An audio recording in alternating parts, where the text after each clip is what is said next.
Vamos falar aí um pouquinho, né, sobre inveja, ganância, ciúmes e também a psicogênese.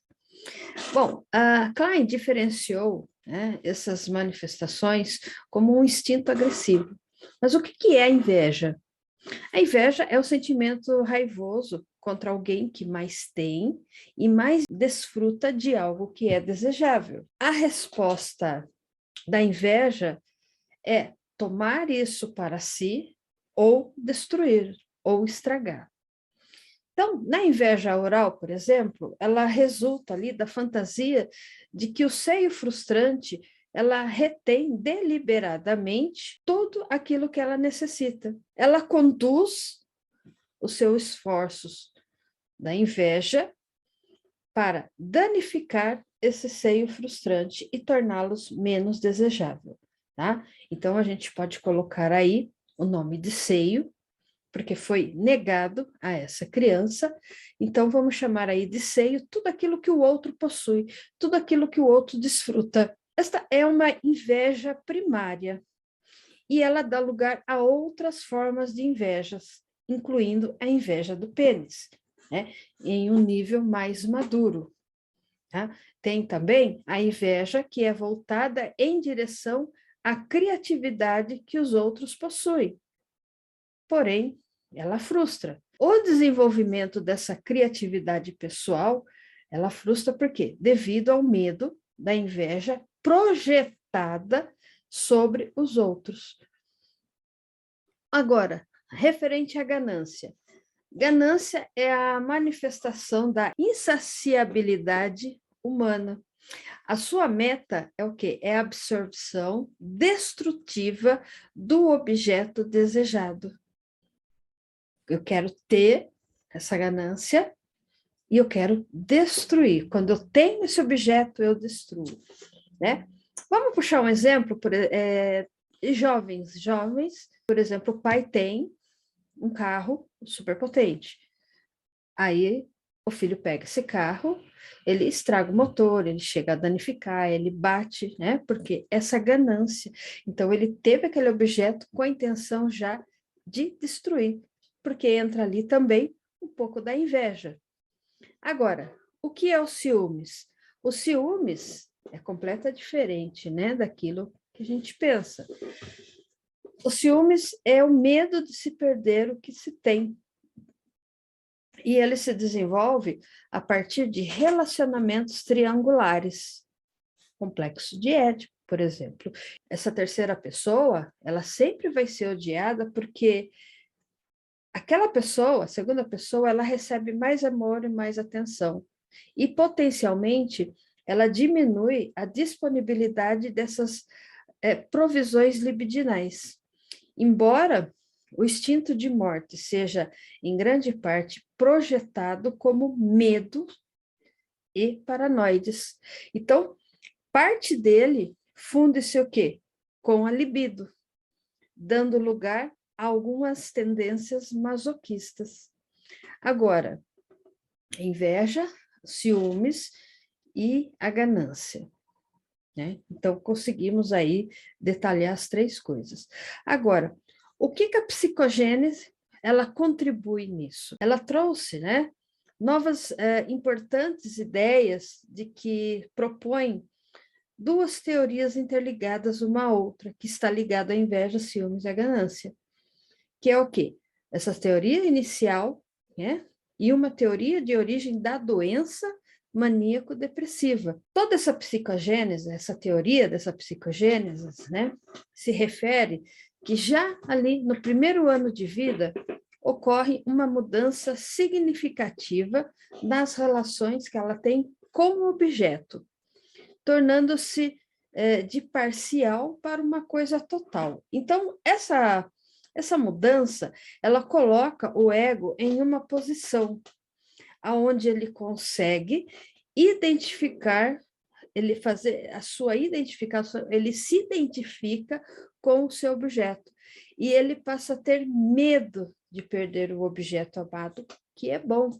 E além das, né, começa ali ter algumas ansiedades persecutórias. Ele começa o quê? A sentir culpa pela agressividade contra o objeto. O ego, ele passa a mobilizar-se em defesas maníacas para aniquilar os perseguidores e lidar com uma nova experiência de culpa e também daquilo do desespero, que seria o quê? Essas perseguições depressivas. O resultado esperado da posição depressiva é internalização desse objeto que é bom. Caso isso não ocorre, começa a surgir, então, um cenário psíquico para as doenças depressivas. Ao se concentrar na posição depressiva infantil, Klein, ela esclareceu que, através do contraste da natureza geral das posições paranoicas, anterior como uma situação caracterizada como a ansiedade, ok? Primeiro nasce a ansiedade e depois vem essa posição paranoica. Essa ansiedade paranoide é referente às relações com alguns objetos parciais e aonde há uma cisão dos objetos e das emoções. Já nos primeiros meses de existência, o bebê ele tem impulsos sádicos dirigidos não só contra o seio da mãe, mas contra o interior do seu corpo. O desenvolvimento do bebê ele é governado por alguns mecanismos de introjeção e projeção. O bebê ele começa a introjetar o que ele vê ali na hora do mamar e começa a projetar, introjetar no ego dele e projetar para o outro. Desde o início, o ego ele só introjeta. Introjeta objetos bons, introjeta os maus, né? Sendo o seio da mãe servindo para ambos essas projeções. Então, os objetos considerados maus não é só porque frustram os desejos do bebê, mas também porque pela causa da agressão projetada sobre eles. As fantasias que os bebês fazem dos objetos maus, que são ali devoradores, destruidores, são imagens completamente distorcidas que formam essas fantasias, né, dos objetos reais em que estão baseadas, aonde ali eles se instalam não só no mundo externo do bebê, mas também dentro do ego através da introjeção. Então, são através dos processos de incorporação que vai se instalando também a introjeção e a projeção, né? Incorporação seria o quê? O que está alimentando o corpo dessa criança. Introjeção, o que alimenta o ego, e projeção, aquilo que ele reproduz. Um dos métodos mais remotos de defesa contra o medo de perseguidores, né, entre ali o externo e o interno, se dá através da negação da realidade psíquica, onde ele pode causar ali uma restrição nos mecanismos de introjeção e projeção. Ele vai negar completamente a realidade externa. Esse processo ele começa a formar ali a base das psicoses mais graves, quando ele entra nessa negação, no interno com o externo. Para a gente poder compreender melhor tudo isso, vamos fazer aí vamos fazer uma anatomia, né, disso tudo, ok? O ego, né? Ele pode tentar se defender dos perseguidores internalizados através dos processos de expulsão, olha só, expulsão, estou expulsando, e o de projeção, aonde ele vai formar ali a paranoia. Então, é possível detectar parte dessa ansiedade no medo infantil, por exemplo, que as crianças têm de bruxas, das feras malvadas, do bicho-papão que está em cima do telhado, ou embaixo da cama, ou dentro do guarda-roupa. Mas, nesse caso, ele já foi ali submetido a uma projeção e a uma modificação. As defesas, né, típicas da paranoia, elas buscam o quê? Principalmente eliminar esses perseguidores. vamos eliminar a bruxa, o bicho-papão, que está em cima do telhado, que está embaixo da cama.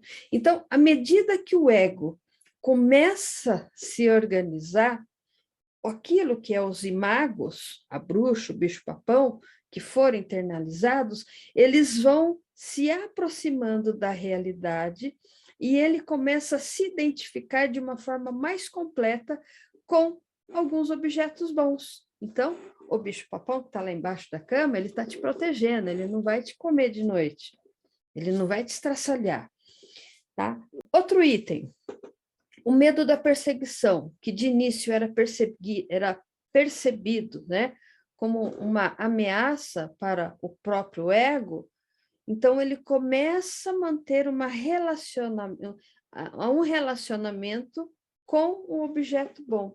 Então, é a partir desse momento que começa a haver a preservação do objeto bom, aonde ele começa a ser encarado como um equivalente de sobrevivência ao ego. Com esse desenvolvimento, começa a ocorrer uma mudança muito importante, que é o quê? A passagem de uma relação objeto parcial para uma relação de objeto total. Quando começa a dar esse passo, o ego ele começa a atingir uma nova posição, aonde ele vai servir de base para uma situação chamada de perda do objeto amado. Somente quando esse objeto ele é completamente amado como um todo, é que a sua perda pode ser sentida como um todo. Ou seja, por isso que a psicanálise é uma cura através da fala. Porque quando o paciente chega num setting analítico e ele tem medo de um tal assunto, e através das análises ele começa a entender esse assunto, começa a dar um outro olhar, ele acolhe esse assunto e isso começa a se dissolver. Então, pode haver cheiros, pode haver alguma imagem semelhante, onde nós chamamos de gatilhos, que essa lembrança ruim não vai mais incomodar. É através do quê? É desse acolhimento, é desse amor com aquela situação que o paciente tinha. Então, isso daí começa a cair por terra, começa a se dissolver. Por quê?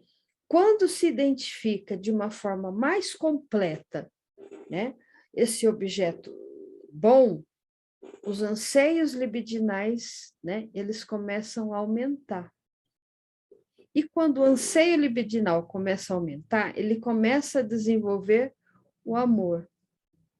Ele começa a desenvolver aqueles desejos vorazes, também de devorar, de uma visão positiva, esse objeto. E começa a sair ali um mecanismo de introjeção, que ele acaba ficando reforçado. Um outro estímulo para o aumento da introjeção, por exemplo, é a fantasia. A fantasia de que o objeto amoroso ele pode ser preservado com segurança no seu próprio interior. Desse caso, os perigos do interior, eles começam a ser projetados para o mundo exterior. Klein, ela também aponta que há uma profunda ansiedade e respeito dos perigos que guardam o objeto dentro do ego. Por quê? Porque dentro do interior desse indivíduo, ele pode ser percebido como um lugar perigoso e também venenoso. Então, aí vai começar a se tratar de uma situação em que o ego se identifica totalmente com os objetos bons que estão internalizados. Começa ali a ter aquela disputa. Ali, ao mesmo tempo, o que vai acontecer? Ele começa a perceber a sua própria incapacidade de proteger e de preservar ali do id. E também dos objetos persecutórios internalizados. Tá? Então, o medo de que um objeto bom seja expelido, justamente com o medo, né, daquele objeto mau, faz com que os mecanismos de expulsão e projeção, vão perdendo completamente ali o seu valor. O ego, ele recorre mais à introjeção do objeto bom como um mecanismo de defesa. A este começa a ter associações com outros mecanismos importantes, que são o quê? A reparação desse objeto. O ego, como ainda ele não consegue acreditar completamente na benevolência do objeto, né, e nem na sua própria capacidade de restituição, o que vai fazer? Através de alguma identificação com o objeto bom e com todos os avanços mentais que ele sofreu, o ego ele se vê ali obrigado a ter uma noção mais completa de uma realidade psíquica, e o que vai gerar grandes conflitos. Tanto os objetos bons como os objetos maus, eles começam a ser ameaçados ali pelo id. Por quê? Porque cada acesso de um ódio ou ansiedade, ele pode resultar ali numa perda do objeto amado.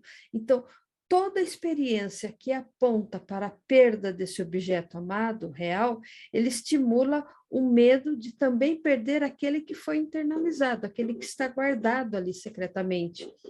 Os processos que mais tarde podem surgir claramente, a perda desse objeto amado, podem ser determinados pelo fracasso sentido pelo sujeito. E aonde que está esse fracasso? Durante o desmame precoce. Por quê? Porque ele teve um fracasso em manter o seu objeto internalizado. Ele manteve ali o fracasso de apossar dele.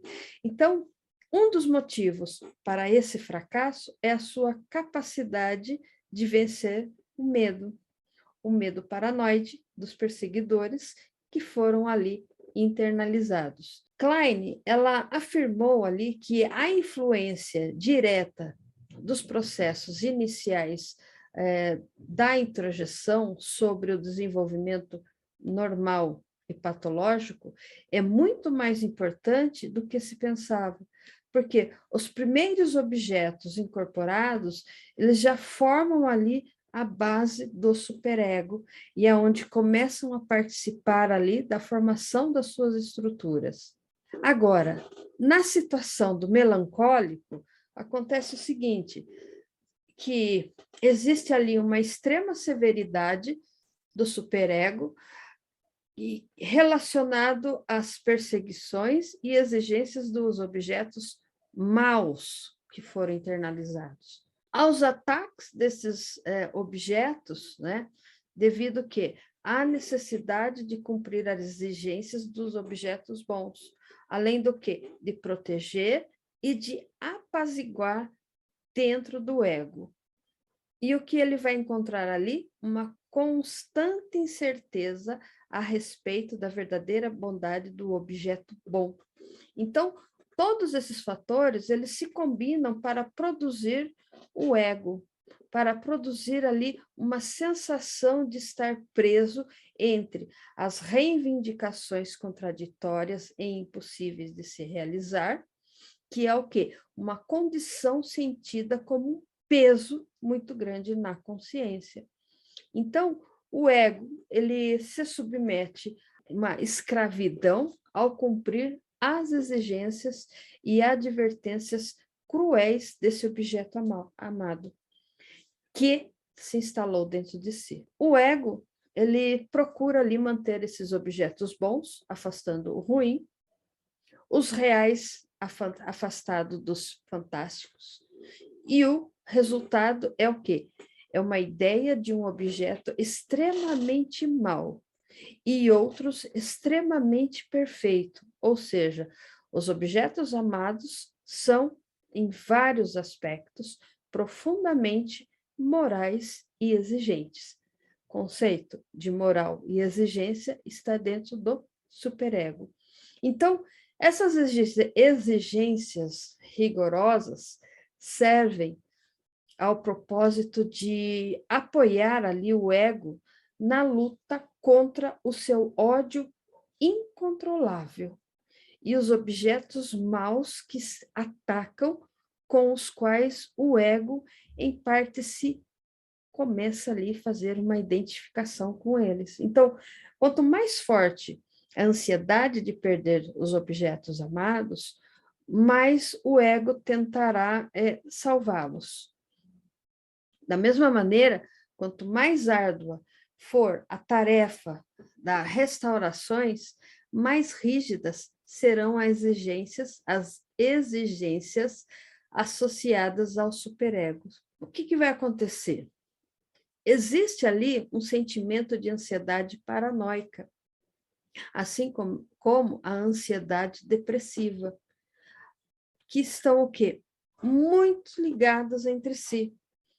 Porém, a ansiedade persecutória, ela está relacionada principalmente à preservação do ego.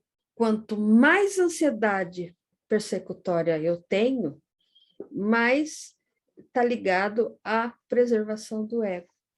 E a ansiedade persecutória, ela está muito relacionada a esforços para salvar os objetos bons internalizados no externo, ok? Uma ansiedade paranoica, ela está preocupada em preservar o ego, e a ansiedade depressiva, ela está fazendo o máximo possível para salvar ali os objetos bons, né, internalizados, assim também os externos. Somente quando o ego ele introjeta os objetos como um todo, é que ele começa a perceber, né, o desastre que foi criado pelo seu sadismo, e principalmente pelo seu canibalismo oral sádico, mordedura. Então, só então ele sofre, começa a sofrer, começa a ter alguns delírios por conta disso. É preciso de uma identificação mais completa com o objeto amado, assim também como um reconhecimento mais completo de seu valor, para que se possa perceber o estado de uma dissolução, o estado de fragmentos, ou seja, os pedaços. Então, começa o quê? Surgir o sentimento como o desespero, como o remorso, como a ansiedade, né? Esses sentimentos que também estão muito relacionados com a depressão. O que é a depressão? A depressão nada mais é do que a tentativa de restauração do objeto amado. Perdi um casamento, eu estou desesperada em tentar reconstituir. Perdi um ser amado. Ou seja, vamos colocar o objeto amado, tudo, o todo. Então, a pessoa entra nesse desespero, pois o ego, ele não confia totalmente na sua capacidade de realizar essa restauração. O que acontece? As censuras que o depressivo dirige a si mesmo, estou em depressão, estou me depreciando, diz muito respeito a acusações contra o objeto introjetado. Porém, aquele ego do ódio pelo id pode explicar ainda melhor o sentimento de desmerecimento, assim também como o desespero. Então, o conhecimento inconsciente por parte do ego, de que o ódio também está presente, juntamente ali com o amor, né? Essa relação de dualidade, amor e ódio, é que qualquer momento ele pode tornar o elemento mais poderoso, que é o quê? A ansiedade do ego de se deixar levar pelo id e destruir o objeto amoroso, que traz o sofrimento, que traz o sentimento de culpa, que traz o sentimento de desespero. Ok? Agora, falando um pouco do paranoico, o paranoico, ele introjeta um objeto inteiro e real, mas ele não consegue se identificar com ele. não conseguindo manter o quê? Essa identificação. Por quê? Porque a ansiedade persecutória é forte demais. Vai ter um fracasso, ele não consegue suportar as ansiedades adicionais em torno desse objeto amado. Assim como os sentimentos de culpa, os sentimentos de remorso que vão acompanhar essa posição depressiva. Então, com isso, todo sofrimento ligado à posição depressiva joga de volta à posição paranoica. E, de qualquer maneira, a posição depressiva, ela é atingida. A possibilidade de uma depressão, ela vai estar sempre presente. Então, comparando ali o sentimento de desintegração, começamos aí a verificar que o depressivo, ele está cheio de pesar, ele está cheio de ansiedade pelo objeto perdido, aonde ele tenta desesperadamente juntar novamente um todo, enquanto que para o paranoico, o objeto desintegrado é principalmente uma multidão de perseguidores